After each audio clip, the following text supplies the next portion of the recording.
Hello everyone, welcome to Commerce classes. Today we will be understanding some more concepts relating to accounting. Now the concept जो आज हमें पढ़ना है वो है revenue recognition concept. Again, all concepts are very important. So revenue recognition concept भी important है क्योंकि ये हमें बताएगा revenue recognize कब होता है. रेवेन्यू का मतलब होता है जो अमाउंट हमें गुड्स की सेल से या सर्विसेज देने से मिलता है, मतलब जो हमारा क्लेम बनता है. अगर आप मान लीजिए ट्रेडिंग बिजनेस में हैं, आप गुड्स बेचते हैं तो आपके पास डिफरेंट स्टेजेस हैं.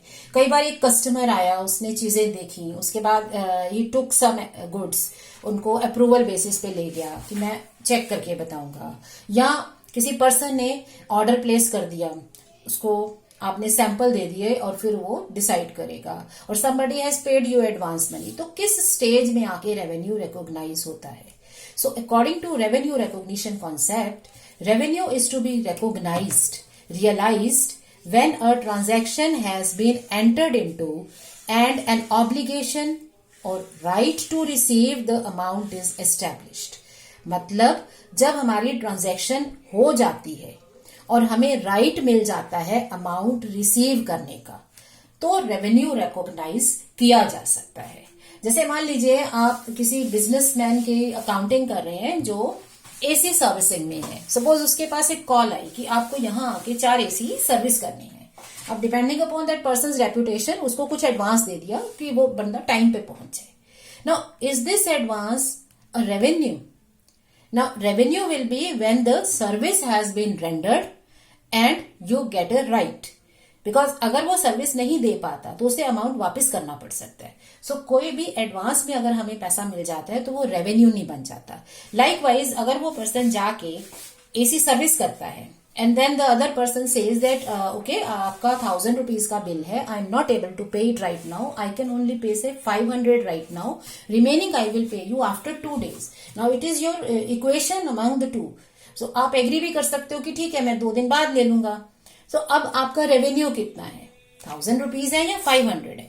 सो रेवेन्यू रिकॉग्निशन कॉन्सेप्ट कहता है जब आपको राइट मिल गया रेवेन्यू रिसीव करने का तो आपका रेवेन्यू रिकॉग्नाइज हो जाना चाहिए और लिखा जाना चाहिए. सो इस केस में रेवेन्यू कब लिखा जाएगा? जब आपने सर्विस रेंडर कर दी और आपको राइट मिल गया है. सो वेदर यू गेट 500 और यू गेट फुल अमाउंट, वो एक अलग सिनेरियो है. उसमें हम बस ये देखेंगे कि इतना अमाउंट रिसीव्ड है, कैश आ गई, और इतना रिसीवेबल है, लेकिन उससे आपके रेवेन्यू पे फर्क नहीं पड़ता. सो रेवेन्यू तब लिखा जाएगा जब आपको राइट मिल गया. सो जिस मोमेंट आपने सर्विस दे दी या आपकी सेल की ट्रांजैक्शन कंप्लीट हो गई, आपने गुड्स दे दिए और सामने वाले ने गुड्स एक्सेप्ट कर लिए, तो आपको राइट मिल जाता है रेवेन्यू को लेने का. सो उस टाइम पे रेवेन्यू रिकॉग्नाइज होता है. सो this concept is important because it marks the difference between recognizing revenue and receiving the amount, and accordingly receiving of the amount or non-receiving of the amount is a different thing as compared to recognition of the revenue. So revenue is to be recognized or earned when the sale transaction is complete. मतलब sale transaction कब complete होती है? जब आप goods दे देते हो और सामने वाला उसको, कस्टमर उसको एक्सेप्ट कर लेता है, तो सेल कंप्लीट हो गई. आपने सर्विस रेंडर कर दी और आपके कस्टमर ने सर्विस ले ली, तो आपकी ट्रांजैक्शन कंप्लीट है and you have legal right to receive the amount. अब आपका राइट बन गया, तो अब वो आपको अमाउंट अभी मिला है या नहीं मिला है वो बाद की बात है, बट आपका रेवेन्यू रिकॉग्नाइज हो जाएगा. So revenue is to be recognised when we get the right to receive the amount. Right now the next concept is matching principle. Matching principle is basically regarding the matching of income, revenue and expenses. So this is an important concept for calculation of profit. Now according to matching principle, profit earned by a business can be correctly measured. क्या कह रहे हैं कि business का profit correctly major होगा only when revenue earned during the period is matched with the expenditures incurred to earn the revenue. मतलब जो एक पीरियड का रेवेन्यू है उसको आप मैच करोगे उन सब एक्सपेंसेस से जो आपने किए हैं टू अर्न द रेवेन्यू। तो रेवेन्यू को अर्न करने के लिए जो एक्सपेंसेस हैं वो जब रेवेन्यू के अगेंस्ट मैच करते हैं तो हमें सही अमाउंट ऑफ प्रॉफिट मिलता है। तो इसमें 3 चीजें आती हैं मैचिंग में। सबसे पहली चीज है revenue earned during the period. So हम रेवेन्यू अर्न कैसे करते हैं, अकाउंटिंग पीरियड का रेवेन्यू रिकॉग्निशन कॉन्सेप्ट से, उससे रेवेन्यू अर्न हो जाएगा, कैलकुलेट हो जाएगा। सेकंड, आपको एक्सपेंसेस कौन से लेने हैं टू अर्न द रेवेन्यू। सो वो सारे एक्सपेंसेस जो रेवेन्यू अर्न करने के लिए लगे हैं। So identify expenses earn incurred to earn the revenue. जैसे कुछ एक्सपेंसेस है डायरेक्ट जो आप रेवेन्यू के साथ आइडेंटिफाई कर सकते हो, लाइक जो आपने सेल्समैन को कमीशन दी, वो इजीली दिख रही है कि अगर उसने सेल किया आपको कमीशन देनी है, या आपने फैक्ट्री का जो रेंट दिया वहां पे गुड्स बन रहे हैं। सो जो डायरेक्ट एक्सपेंसेस हैं वो डायरेक्टली रेवेन्यू बेस्ड मैच हो जाते हैं। कुछ एक्सपेंसेस होते हैं जो टाइम पीरियड बेस्ड होते हैं, तो उनको हम टाइम के अकॉर्डिंगली, जैसे रेंट है, डेप्रिसिएशन है, उनको टाइम के अकॉर्डिंगली मेजर करते हैं। सो सारे एक्सपेंसेस जो हमने रेवेन्यू को अर्न करने के लिए किए वो सारे आइडेंटिफाई होंगे। अब आप एक्सपेंसेस को, एक्सपेंडिचर को मैच करोगे अगेंस्ट रेवेन्यू और डिफरेंस होगा आपका profit. So profit is calculated by matching of revenue earn against the expenses incurred to earn the revenue. It is because of this concept कि जो हम एसेट्स यूज कर रहे हैं रेवेन्यू को अर्न करने में, उनका डेप्रिसिएशन हमें चार्ज करना है। जो पीरियोडिक एक्सपेंसेस हैं वो हर पीरियड के साथ लगे हुए हैं, वो आपको मैच करने हैं। जो आउटपुट बेस्ड एक्सपेंसेस हैं तो उसमें आप क्या लोगे, जो हमारे एक्सपेंसेस रेवेन्यू से रिलेटेड है। So if you have sold 600 units, अगर तुमने 600 यूनिट्स किसी चीज के बेचे हैं तो आपको 600 यूनिट्स की ही कॉस्ट उसके अगेंस्ट मैच करनी है, सारी नहीं करनी। सो इसका क्या मतलब हो गया कि हमें एक तो स्टॉक्स को मेजर करना होगा, हमें गुड्स की जो सेल हुई है, जो रेवेन्यू है, उससे रिलेटेड एक्सपेंसेस लेने हैं। तो हमें टोटल कॉस्ट नहीं लेनी, हमें लेनी है cost of goods sold. Secondly हमें एडजस्ट क्या करनी है, सारे आउटस्टैंडिंग एक्सपेंसेस और prepaid expenses for calculation of profit. तो अगर आपने किसी मंथ में, किसी ईयर में रेंट पे नहीं किया तो इसका मतलब ये नहीं हो जाता कि रेंट आपका चार्ज नहीं है। Rent is still an expenditure, क्योंकि वो आपका पे होना बनता है, because you have utilise the facility to earn the revenue.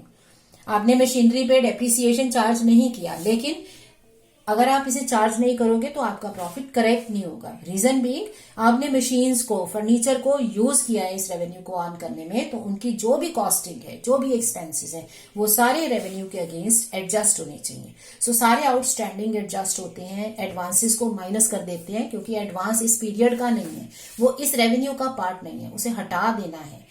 Outstanding को ऐड करना है, क्योंकि आउटस्टैंडिंग इस पीरियड का पार्ट है। डेप्रिसिएशन चार्ज करने हैं, कॉस्ट ऑफ गुड्स सोल्ड लेनी है, ना कि टोटल कॉस्ट लेनी है। ठीक है। सो ये सब चीजें एडजस्ट करके जब हम प्रॉफिट निकालते हैं तो वो हमारा ट्रू प्रॉफिट होता है। So this concept is important because following of this concept results in disclosure of true and fair view of profitability and position of a firm. जब आप इसको फॉलो करके प्रॉफिट कैलकुलेट करते हो तो आपका प्रॉफिट सही प्रॉफिट होता है, ट्रू प्रॉफिट होता है, right. Now next is verifiable objective concept. Verifiable का मतलब होता है कि किसी चीज को हम दोबारा चेक कर सकते हैं। सो अकाउंटिंग में हम क्या कर रहे हैं, we are recording transactions and events, right. अब हमें ट्रांजेक्शन जैसे जैसे मिलती जाती है हम उनकी रिकॉर्डिंग करते रहते हैं, बट किसी पॉइंट पे जाके कोई ये कहे कि ये तो आपने गलत रिकॉर्ड कर दिया, ये तो था ही नहीं। अब आप कैसे चेक करोगे, चेक करना मतलब वेरीफाई कैसे करोगे। सो उसके लिए कॉन्सेप्ट क्या है, वेरीफाइबल ऑब्जेक्टिव कॉन्सेप्ट। मतलब जो भी चीज अकाउंटिंग में रिकॉर्ड की जाती है उसके पीछे कोई ना कोई एविडेंस, कोई डॉक्यूमेंट होना चाहिए। So it holds that all accounting transactions should be supported by verifiable evidences or business documents. Her recording का कोई डॉक्यूमेंट, कोई एविडेंस होना चाहिए। जैसे आप जब सैलरी देते हो एम्प्लॉयज को तो आप एक एम्प्लॉयज का रजिस्टर मेंटेन करते हो जिसमें उनके सिग्नेचर होते हैं कि हाँ हमने सैलरी ली, तो ये एक डॉक्यूमेंट्री प्रूफ है कि आपने सैलरी पे की है। आप रेंट देते हो, आप रेंट रिसीट लोगे। आप परचेज करते हो तो आप परचेज इनवॉइस लोगे। So different kinds of cash memo, invoice, sales bill, debit note, credit note, ये सारे हमारे डॉक्यूमेंट्स हैं जो प्रूव करते हैं कि हमारे जो इंफॉर्मेशन है वो सही लिखी है, गलत नहीं है. So our information is verifiable. In fact companies के केस में ये बहुत इंपॉर्टेंट है क्योंकि उनके जो अकाउंट्स हैं as per law these are to be audited. Audit का मतलब होता है कि एक चार्टर्ड अकाउंटेंट आएगा, एक्सटर्नल पर्सन आएगा, वो आपकी सारी ट्रांजेक्शन्स को आपके रिकॉर्ड्स के साथ मैच करेगा और जहां गलती दिखेगी वो ट्रांजेक्शन मानी नहीं जाएगी. सो हर ट्रांजैक्शन जो हम रिपोर्ट कर रहे हैं, रिकॉर्ड कर रहे हैं, it should be supported by some evidence और बिजनेस डॉक्यूमेंट. ये इनके एग्जांपल्स हैं, cash memo, invoice etcetera. So what it does is that it results in properly supported financial statements. Our statements can be verified at any time. Then it gives objective accounting information free from personal bias and distortion. तो आप जो भी लिख रहे हो उसके पीछे evidence है. तो ये किसी का विचार नहीं है कि हमारे इतने एक्सपेंसेस हो गए या इतना प्रॉफिट हो गया. It is fully supported by the documents. So accounting में सारी इंफॉर्मेशन के इनवॉइस, बिल्स, डॉक्यूमेंट्स होने चाहिए. This is verifiable objective concept. It makes our records reliable. It makes our accounting information reliable. Reliability जो है ये एक important characteristic है हमारे accounting information की. Reason being, accounts बनाने वाला एक person है, उसको use करने वाला कोई दूसरा है. सो जब तक रिलायबिलिटी नहीं होगी, आपको ट्रस्ट नहीं होगा कि जो इंफॉर्मेशन दी है वो सही है, तो आप उस पर डिसीजंस कैसे ले लोगे. सो वो रिलायबिलिटी आती है with the documents and evidences. So that is it for the day. This completes our maximum principles except one. I have left one, that is accounting equation concept, because that is a very important concept that will form the base for further practical part. आगे जो आप practicals करोगे, recording, classification, summarization, वो जब practical है उसकी जो basic understanding है, उसका जो पिलर है वो है accounting equation concept. That is the base of double entry system. So I have left that for the day. So on one day I will be taking just that concept, only one concept, and we will study that in detail. Thank you.